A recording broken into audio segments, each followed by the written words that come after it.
You are listening to the Movement Therapy Podcast.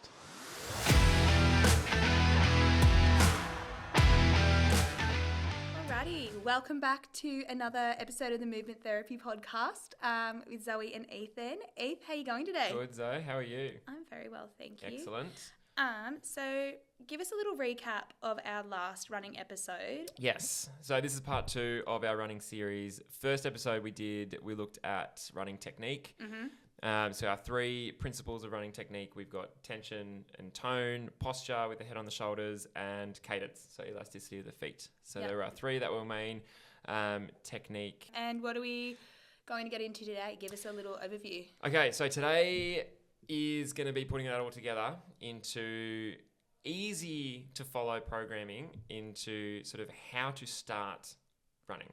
So how to program it yourself, how to get into it if you've never run before, if you're sort of have run. So this is going to be one for you, Zoe. This is going to be a great one for me. So it's going to be more just a little, hopefully making it less scary to get into running if you wanted to run. So this is again, definitely by no means a how-to guide or a step-by-step. It's just more guidelines or advice on how to start running and actually, hopefully take the stigma out of running, because it's not that hard. I hope not. Yeah, which we will see. Look, one of the hardest things is motivation, but we will get into that. Perfect. Well, I guess your first question, who should run? So great question. And it's a trick question, because the answer is that anyone can run. Mm-hmm. There's no should about it, but if you want to run, you can run. Right. So if that's something that you want to get into now, again, we talked about motivations. That's the thing that drives people into their running. I have a lot of patients and clients coming in and they've got a goal of running, but they just don't know why. They've been told for fitness, or, they've been told they want to lose some weight, or they've been told they want to get, better swim times or something. So they just start running as a general exercise. Because it's easy. It's relatively cheap. You can, just go out and go for a run. You can kind of do it whenever. Yeah. So it's a very easily accessible piece of activity. So that's kind of the main answer to that, is anyone can run. What we need to do is sort of, again, understand the motivations and have necessarily a little goal behind the run. Mm-hmm. And that could just be just to run a couple of times a week. That can be a goal. Yeah. But we'll get into goals more. I guess a lot of people have fear around knee pain when they run. That's a big one. Or just any sort of pain with running, or the fact that they've hurt their feet, or they've hurt their Achilles in the past, or they've progressed too quickly and therefore they've got an injury and so they haven't gone back to the running. Right. Yeah.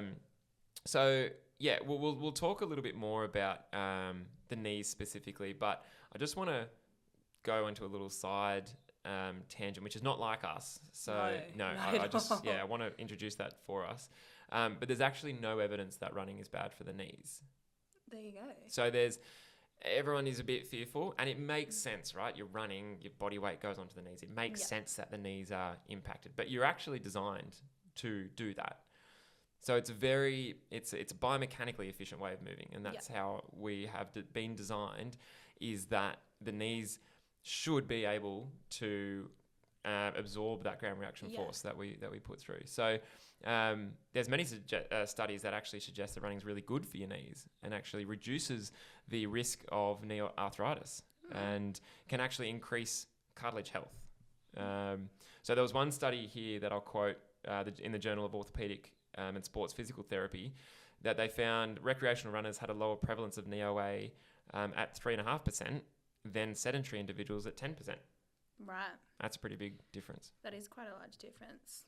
So back to the first question, Zoe. Yeah. Anyone can run. Anyone can run. Yeah. So you spoke about how you see people in the clinic coming in because they've just thought that they should run for no real specific reason. They've been wanting to get fitter or lose weight or whatever. But what are the actual benefits you can take out of running? Yeah. So there's heaps. Let's start with aerobic fitness. Yeah, the big one. So it's a really good way to improve cardiovascular health and aerobic fitness. And we will have another podcast based on Zone 2 tempo specifically. It's a very specific niche market right now. There's a lot out there about Zone 2, and we'll briefly touch on it today. But It's mainly, running's a really good way to increase cardiovascular fitness. Now, a lot of the time when we're playing team sports or winter sports or any sort of sport, most of the time there's going to be running in that sport. Yeah. Bar swimming, right? Yeah. And water polo and these water-based There's sports, surfing, right? You get it. So land-based sports, there's going to be some running involved. So it's a great way as well to supplement training for that and to improve fitness for that particular sport. So that's one side of it, aerobic fitness. Now, general exercise levels. Yeah. So again, if you're a sedentary individual, I mean, walking's a good start, but running's a great way to increase general exercise. So this is where the goal can just be to maintain my general level of exercise. It doesn't have to be, I want to run 5Ks. It's just, I want to be outside today. Or 3 times a week, I want to be outside. And just for anyone that doesn't know what sedentary is, do you want to explain it? Or You can go. go for it. I'd like to know your definition of sedentary. I could give you the World Health Organization. That would be wonderful. definition. Do you have it? I know it. Oh, great. I feel like we can switch seats for a little bit, and I can be the one saying the big words, and you. Is this going to go straight over my head? I hope so. Fantastic. So this is what happens when you have a PhD student on the panel. So the World Health Organization classifies sedentary behavior as anything that is 1.6 or below a metabolic equivalence of tasks. So Great. So it's quite an individualized way of talking about it. So one metabolic equivalent, or MET, is the energy that's expended while the individual's at rest. Right. So like when you're asleep. Like us, or true rest, like sleep? True rest. Okay. So essentially, does that mean how much the metabolic system is being used? Yeah. So one is your just stay alive. Yeah. That's baseline. The bare minimum. Yep. And then when you get to 1 to 1.6, that's sedentary behavior. So what we're doing right now, sitting down. Yep. Anything that isn't, so light physical activity is your walking, your daily incidental kind of stuff. And it's daily. Yeah. So each day is a different measure. It's not necessarily an accumulative over the week. It's more, per day, what are you doing? Because there's the American guidelines of physical activity, and Australia has some guidelines too about. We do have some guidelines. There's lots and lots of different guidelines around the whole world. A lot of people come in for weight loss. Yeah. Or they've tried to lose weight by running because they think using energy, if I sweat more, I'm going to lose some weight. Well, and I think it's also quite a thing in our society. It's like, oh, how do I lose weight? Yeah. You go for a run. Yeah. That's the. I've got to sweat. That's what I say. I've got to sweat. Yeah. I've got to work hard. My heart rate's got to go up. Yeah.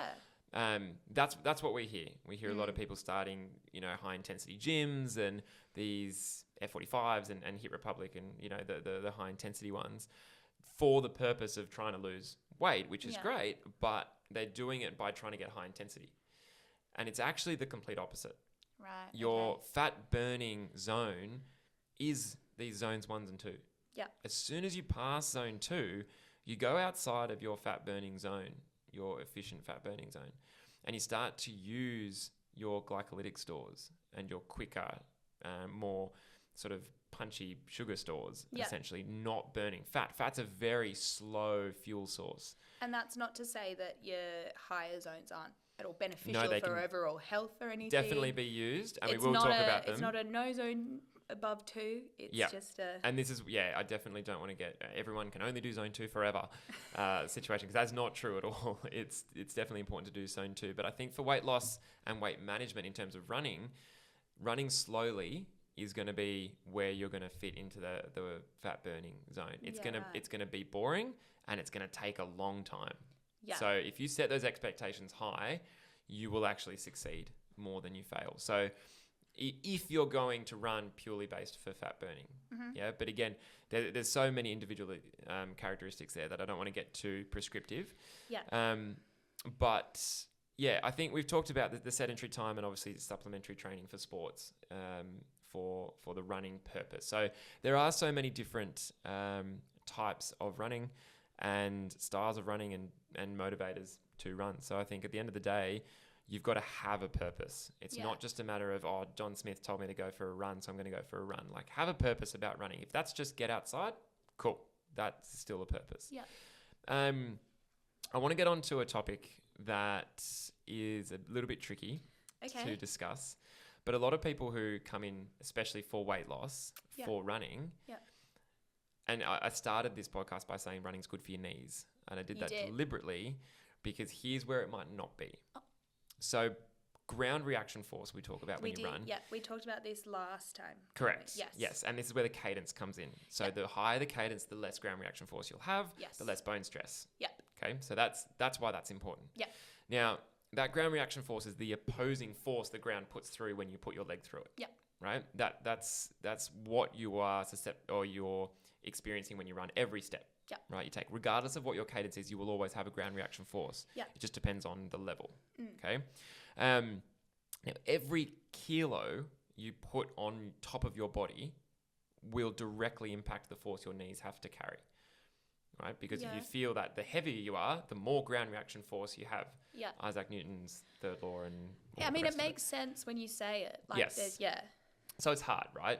Because if someone, I mean, this is why BMI, don't want to get into it. No. Because don't like it. It's not an effective way to establish someone's weight status. Yeah. It's because muscle is more dense than fat and has a heavier profile. So we don't talk about BMI at all, but I'm just saying every kilo you put. So this is for bodybuilders as well. They are going to have a difficult time to start running. Yeah. Right? Because you have a lot of force on those knees. Now, the knee joint, when we run, and this is such a controversy, when I was looking into this, there's so many different conflicting reviews on how much weight the body actually puts through the knee. Right. So there's from reports of sort of 2 to 3 times up to sort of 7 or 8 times your body weight. So it's varying. Now, obviously, depending on the height of the runner, the stride length, the cadence, the weight, there's so many variables. So it's not, what I've picked is around 4. I've gone around the middle. Okay, middle ground.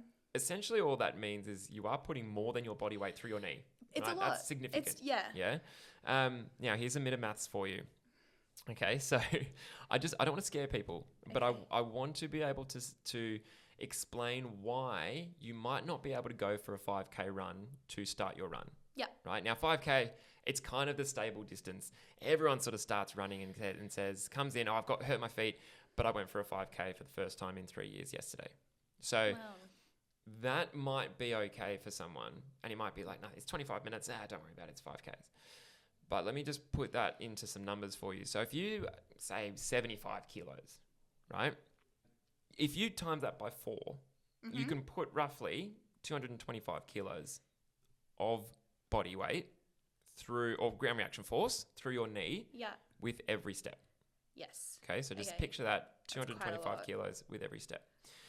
Now, if you do a 5K run, and I'm hideously generalizing here, but if you say do 3,000 steps per leg, right? If your cadence is quite high, 6,000 steps total, 3,000 steps per leg, you are combining that force accumulatively over that 5K. And you have put 675,000 kilos of force through your leg. Okay.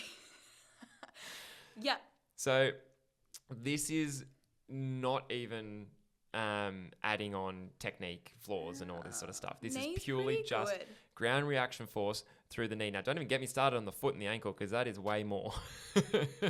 So that is the sort of 6, 7, 8 times, right? But that's a massive amount of force. Yeah. You wouldn't lift that in the gym, right? Well, you wouldn't. Well, I did a few this morning. So this is what we call, in the strength world, if we use that as an example, it's called tonnage. Yeah. And it's the accumulation of load. So it's not just, I do a 60 kilo back squat. Yeah. It's, I do 60 kilo back squat 3 times by 5, 4 times a week. Yeah. Right? You add all that up and that's your tonnage for the week. Yeah. Now, this is where this is such an important number. And if you want to improve in anything, you have to improve your tonnage or you have to increase your tonnage. Yeah. Right? And because that's how the body adapts to stress, to the stress. You've got to expose it to more stress. Yeah. Just little bits and varying levels, but it has to be progressively increasing. Yeah. So if you do this too quickly, right? If you go for your 5K and expose your limb to 675,000 kilograms of force each. Why not? And you are not ready for that. You're going to have a problem. You're going to have a problem, Yeah. Right? And it might not be then, it might be in 3 days' time, Yeah. or it might be the next time you run, or it might be in 3 months' time. But your body's not going to be able to do that for very long. Right? Now, this is where to start running, if you have never run before, you have to do it slowly. It's a non-negotiable. Running is that thing that not everyone has the right to be able to go and do a 5K without even thinking about it. Yeah. Right? Now, I'm picking 5K just out of that because everyone does 5K. It's a very common distance I see in the clinic. I think it's the thing that you look at a 5K and you go, oh, I can probably do that. I'll exactly. Just give It's that a half go. an hour. I've got half an hour. It's Friday afternoon after work. I better go for a run. And you see you see everyone either does a 5K or has done a 5K, or it just seems like a good benchmark to it's a start round at, number. I guess. And It's go not out 3. there. 3's not enough. Oh, but you start running and whoa. Yeah. And I think with 3, it's too slow. I mean, it's too small. Yeah. So you go for 15 minutes, you're like, oh, I need more exercise. So you go for another 15, half an hour's enough. So it's that happy time. Whereas 10Ks is way too far. That's an hour. I don't want to do that. So this is the problem where we get sucked into this 5K effort. So the whole point of the tonnage and the accumulation load is that you need to be able to work at a zone and an intensity that allows you to progress your tonnage or workload if you're talking running. And if you're not interested in progressing, you need to understand that you may not be able to just go for a 5K ever. Yeah. And that might be okay. Yeah. If you just want to go, if you are running for the purpose of, I want to become less sedentary and I just want to get up and about and outside, cool. Do a 2K, but walk. Yeah. For that 2K for half an hour. And that's totally fine. And your tonnage is now, a quarter of your 675,000 kilos of force that your 75 kilo 5K runner is doing. Yeah. Right? Anyway, that goes around to sort of suggest that weight loss prior to running is favorable. Yeah. But you can use weight loss, or you can use running to aid weight loss as well. So it's a bit of both, but you've got to be wary that the amount of body weight you put on your knees will affect your knees. Yeah. But it is still very, very good to be able to run and to start running. But it's going to be a slow process, which is totally fine. If you want to keep this going as a long-term goal, make sure you do the hard yards early, and we'll tell you how to, some techniques to be able to use to be able to do that. But the knee is designed to tolerate this load. Yeah. It's physically designed. The ligaments are all there to absorb the force, and the hip and the ankle are helping the knee as well. It's not just absorbed through the knee, it spreads through the limb. Yeah. So it comes back to the point of going, we need individualized programs. Yeah. Not everyone can do the same program and expect the same results. Yes. So I want to pull into these programs online and these apps and things that are very, very common. So Couch to 5K, Couch to 10K, there's a Couch to 3K. There's a how to start running. There's a Nike Run. There's Garmin Run. I think you could just type how to run PDF into Google and something will come up. Everything in the world will come up. Yeah, whether it's paid, unpaid, subscription. There's so many. I tried to find sort of one. There's millions, and which is great. That's fantastic. The problem is that these are designed for the masses, right? Yeah. They're not designed for individual people. Now, you line 10 people up, 2 of them are going to be able to do that program without trouble. The other 8 are probably going to have trouble, or they're not going to be able to do it to a point where they feel like they're progressing, and so they stop. Yeah. So this is where we can use them, but we need to individualize the program a little bit and to put your stress and your workload and your lifestyle into the run, and be able to sort of combine them together. Yeah. So we need to take into account. I guess, it's also important to see where that kind of running program's coming from as well. Who's writing it for you. So someone paid me $20, I could write them a running program. Is it going to be good for them or their progression? Absolutely not. Yeah. But if you were going to do it, they'd probably pay more than $20. I should hope so. And I think it would also be a lot more beneficial. So, because, you've got a background in... Yeah, and an interest in it. Health and that sort of thing. Yeah. So, I think as long as the program has progression and it's within your own capacity. So we've got to figure out your capacity. Have you run, last year and you've had a year off? Did you run 3 times a week for 16 years before you had a year off? Yeah. In that sense, you're probably pretty good. Or have you never run and you're 37 years old and you want to get stuck into it for the first time? Yeah. Which is also fine. but it's probably going to be a little bit longer program. Yeah. Right? So as long as you set your expectations up for that, we've got to work within your current capacity and not just go, well, I'm just going to do it and see what happens. Yeah. So that brings us to the program. Great. How do we do it?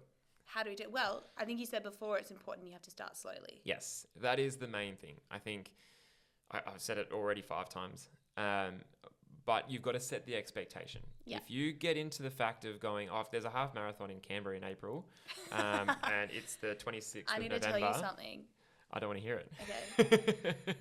Never mind. We've got some work to do. No, Summer. I didn't actually. It was around the time of footy, towards the end of the footy season, and I went, the Husky half soon. I could probably do like a 10K.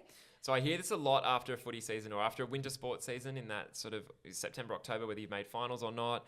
People are starting to become less motivated for the sport because it's fatigued. You know, it's a long season, and so they go, I want to run. I want to do that marathon. I want to do the half, the 10K, the triathlon. You know, whatever it is. Yeah. I hear a lot of that towards the end of the year. Yeah. And which is fantastic. Well, I came to my senses about a day later, and I went, no, we're not doing that. That can be quick. Anyway. Yeah, so this is where your expectation has to be set. Yeah. If you have never run before, despite you playing a winter sport, which is not the same thing, but if you have not run consistently before... Don't go do a half marathon. In 3 months, your body's not going to be able to do it. I was just going to roll in there and hope for the best. And then this is where, look, if you just want to do one and you want to give it a crack, it's probably going to be okay.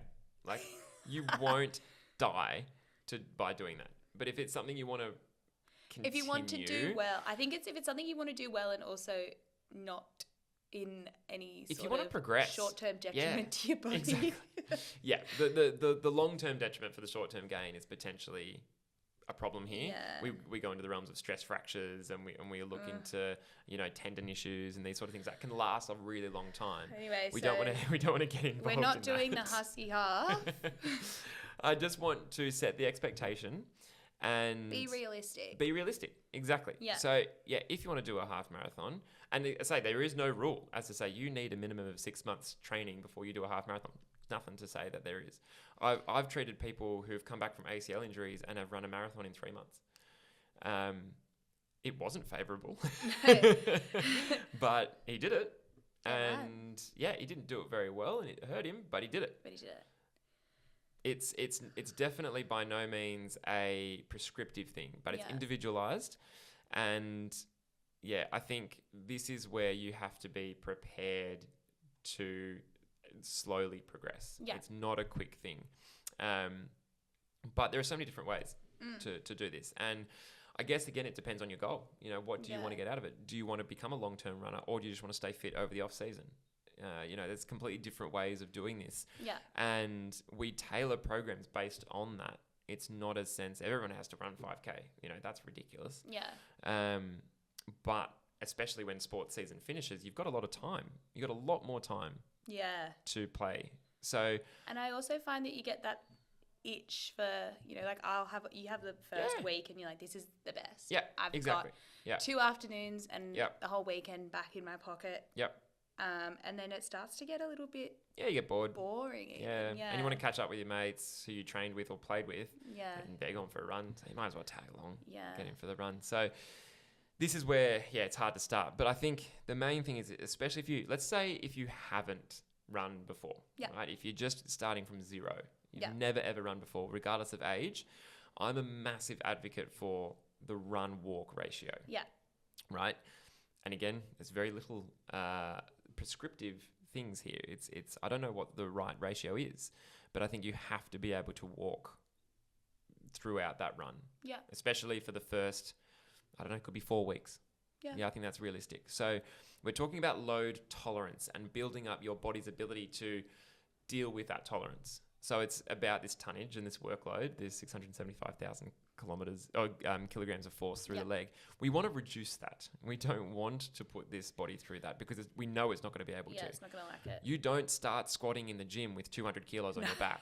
You start with the little 1 kilo weights. Yeah. So you have to be able to build that up very, very slowly. That might take you a year. to do a 60 kilo back squat. It might take you a year to run 5K. Completely fine. Yeah. Right? So if you are wanting to run, I think number one, put some walking in there. Now, whether that's run for a minute, walk for a minute, do that for 20 minutes, 3 times a week, 4 weeks, see how you go. Could be that. Yeah. You know, this is where it's not, we could, individualize it for you specifically. But yeah, I don't want to put general guidelines out there. It's not a prescriptive thing. Yeah. So yeah, the main thing is run, walk, number one. Yeah. Number two, everyone's got a Garmin these days, or an Apple Watch, or a Samsung Watch, or whatever they're tracking their things with. Yeah. Get rid of the pace. Yeah. Get rid of the distance. Get rid of speed. Get rid of every other metric. Strava. Get rid of Strava. Unfortunately, if you Strava heads. That would be a controversial thing. That would be a controversial thing, but I totally get it. It doesn't exist if it's not on Strava. We'll have an episode about my thoughts on Strava. We'll have an episode of obsessive run stats and data logging. But I think for this and for starting, again, the purpose is not speed. We are so far away from getting you to run quickly that it's not even important. Yeah. You know, if your goal is to do a triathlon, if you haven't run before, you're not going to win that triathlon. No. Don't worry about winning it. We just got to get you to finish it. Yes. And be able to do the next one and be able to work on Monday. You know, you've got to be able to still live. Yeah. So for mainly now is the things you're going to have on your watch is time, because you need to know how long you've gone for. Yeah. And heart rate, if you want it. They're my two. When you track that, right, for your Garmin, you save all of that information. Yeah. It doesn't go away when you take it off your screen, but you're not looking at it. Yeah. You're not determining your run based on the distance. Yeah. Right? So if I say, hey, Zoe, take your Garmin, go for a 25-minute run. Yeah. Right? But I want you to do a 1-minute walk and a 1-minute run for 25 minutes. Go. Track it. On your watch, you got your time and your heart rate. Yeah. Stay under, 155 beats a minute. Go. So now you've got a target, you 155 beats a minute for 25 minutes. Yeah. Now you might run 2.3 Ks. Yeah. In 25 minutes. In your head, you're going, that's not a lot in 25 minutes. And your pace is, 19 minutes per K. Yeah. It's slow, but that doesn't matter. But I think it's, you look at it on paper and you go, 19 minutes. Exactly. Kilometer. Yeah. You're looking at it on your watch and going, oh, so God, I'm so slow now. A lot of people come and tell me that, I did the 5K, but I did it really slowly. I did 5-minute 15 Ks. If I did a 5-minute 15 5K, I don't even know what I'd do. Well, that's PB. I'd but be calling someone. That's not slow at all, but to them it is. Yeah. Because they're used to running 3-minute Ks. Yeah. So it's all individualistic, but that's not a slow run at all. I'm talking 7, 8, 9-minute pace. That's slow. Almost walking. You could probably walk faster than you run. But this is not about, it's about improving your load tolerance for running, right? So we're not, picture running as an exercise, not running for exercise. Yeah. This is just a drill, right? Yeah. To get your body ready for the ability to run. Yeah. So that's number one. Walk, run. Yeah. Number two, take away your distance, your pace, your speed. Yeah. Right. Just put time and heart rate. They're my two little protocols. Now I'm going to talk a little bit about zone 2. Yeah. If we can. I'm going to talk about the MAF number. Okay. So MAF number, if you like. Which is? So essentially it's your zone 2.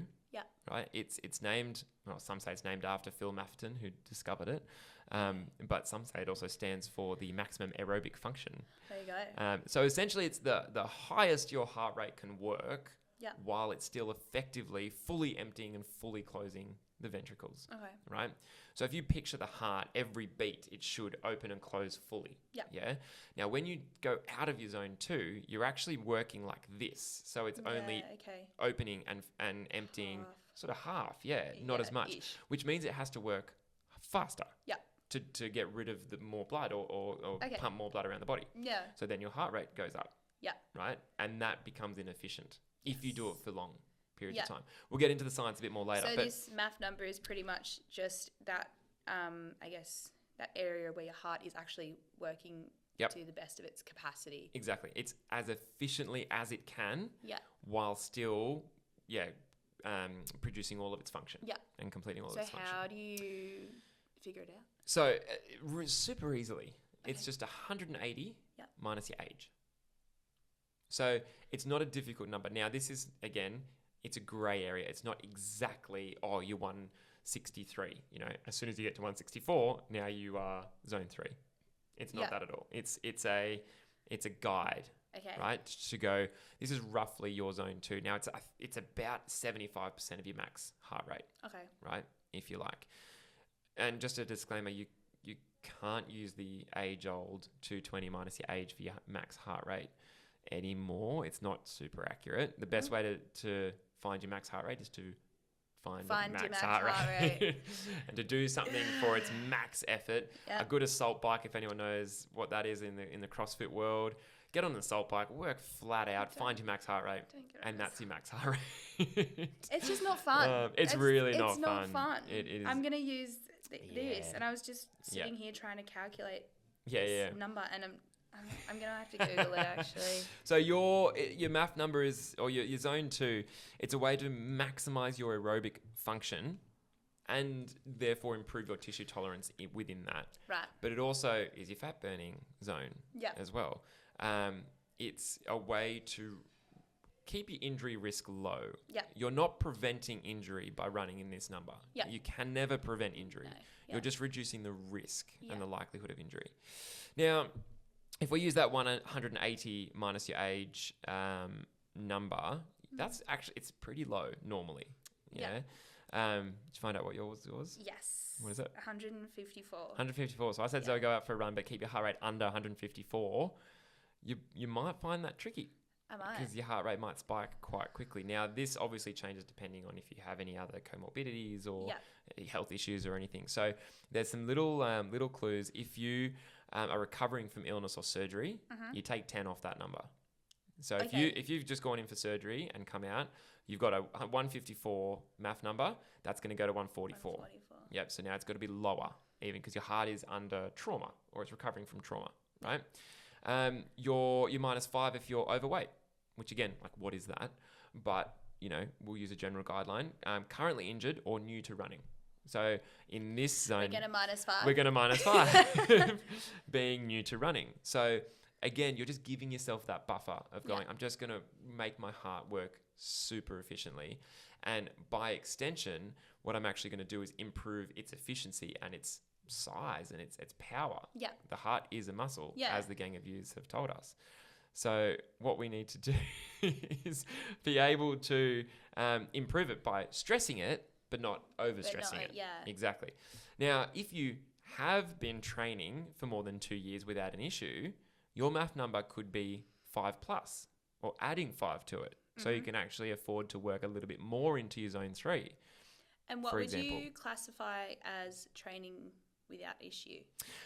This is more like active training. It could be gym, it could be running, it could be a combination of both. So it's not a specific, it's just active, a trained individual rather than a sedentary or a so an if you've been untrained. exercising and that Yeah, sort of thing without exercising. injury. Yeah, now I wouldn't say if you've been swimming, add 5 to your math number. Yeah. Because even though your aerobic function is great, they don't cross over. You're swimming. Which is so annoying. I know it's so annoying. But if you swim, you're going to be really good aerobically in the water. Yeah. As soon as you get out of the water, you're back to not square one, but maybe square 1.5. Right. So you'll have a little bit, but it's not, it doesn't cross over massively to running. Now, if you don't have any heart rate tracking devices or anything, which people don't, that's totally fine. You're going to use the talk test. Okay. So the talk test is you need to be able to talk 12 to 15 words without a breath. Okay. Now, that doesn't mean you're talking like this and you're talking really, really fast. And then you can take a breath and you can do it again. Yeah. Like, you've got to talk at a normal pace. Yeah. So if you're doing 3 words per breath, you're out of your zone 2. Yeah. That's not zone 2. Yeah. You need to be able to talk like you and I are doing now without that breath and have the 12 words, 15 words if you talk fast normally, and then take that breath. Right. Okay. That's the talk test, super easy. So if you're next to someone and you're going for a run together and you want to stay in your zone 2s, just have a conversation. Okay. And if you can have a conversation without needing to take that deep breath in between words, you're in zone 2. You're sweet. Yeah. Perfect. it's actually more of a reliable measure than actually heart rate data they've found. Yeah. And then the more you do it, you'll know exactly if you're in it or not. It'll be super clear to you. Oh, hang on, I'm outside zone 2. I'm going to bring it back down a little bit, and I'm just going to run slower. It'll take time. Okay, so as an overall, if you want to start running, and you don't want to come and do an individualized program, which I do recommend. Number 1, walk run. Yep. Number 2, get rid of your distance, speed, pace. Delete Strava. Delete Strava. That's Zoe's recommendation, not mine. Opinion. Number 3, find your MAF number and have a general rough idea of where it is. Yep. As a little disclaimer, we can't generalize this for under 16-year-olds and over 65-year-olds. They're a little bit trickier with their heart rates. So if you do fall within that, we've got other guidelines and things for you. But if you would fall within those ages, find your MAF number and work within that for now. Yep. That's my guide to starting it. Right. We will discuss zone 2 more in another episode. Now, I want to quickly, just to finish off, discuss how you do actually progress speed and distance, right? If you are a capable runner and you've done it for a while, and what is the way to develop your speed? Because you can't just run slow all the time, right? And this is where potentially the high intensity comes in. Well, if you want to progress, you can't just run slow all the time. Excellent. So again, depends on so many different things. Your goals, your body type, your type of training, previous injuries, whatever it is. Number 1, we go back to podcast number 1. Look at your efficiency. Look at your technique. Yeah. Are you being blocked by your physical movement? So what's probably the easiest way to have have a review of your running efficiency? And tricky. So one way you can do is film it. Tricky to do by yourself. Yeah. But if you do film it, you can review it and just have a look at it from different angles. Yeah. Number 2 would be come in and get us to have a look at it. Yeah. It could just be one session. It could just be, hey, can you have a look at my running technique? We've got wood weight treadmills, so self-propelled treadmills that we can do speed work with. We've got a nice big clinic. We've got 10 meters of space. We can do some running drills, or we can go outside. We can go to the track. And I guess having someone else seeing it from a completely objective point of view. Yeah. And you might look at it yourself and go, geez, what's that left arm doing? Why is that out there? And then you might see some things yourself that are blaringly obvious and go, oh, well, my head's super forward. Just pull it back. Yeah. Might be as easy as that. Yeah. If you're struggling or have tried, come on in. Yeah. Yeah. Have an assessment. That's going to be number 1 to progress speed. You've got to be efficient. Number 2, we use the 80-20 rule in running or a lot of trainings at the moment. And again, we'll do this in our Zone 2 podcast episode. But really, this describes 80% in Zone 2. So 80% of your training, say per week, is in Zone 2. Yeah. 20% is high heart rate zone. And I'm talking Zone 5, it's end of Zone 5. I want you pushing. So this could be intervals, hill sprints, tempo runs, anaerobic, and alactic sessions, whatever they are. But again, individualized. I don't know what your program is. I don't know what your motivators and your goals are and that sort of stuff. So, I guess the important thing with those, we can mess around and play with those programs, but the important thing is to have recovery loads. I'm a massive advocate for recovery in any situation. Your body cannot keep building. No. It just needs recovery. Yes. And I think if anyone has ever been injured out there, that, which is probably a lot of you, they've actually found that they've tried to just train because that's what they've been told, and they've lasted well for years, and they've done a really good job, but they just keep doing it and keep progressing. Yeah. If you want to progress, you have to have weeks off. Yeah. Yeah, and that's just 1 week every 4 weeks, something like that. A little macro cycle in there where you can deload and reduce stress on the body.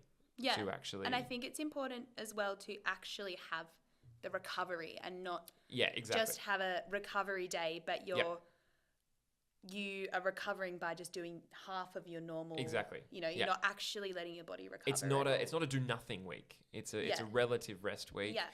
But you're actively recovering into whatever that is. Yeah. That's a super important part, I think, for any sort of training. You need to have those weeks, and it sucks if you're in the zone. You're having a really good month of building.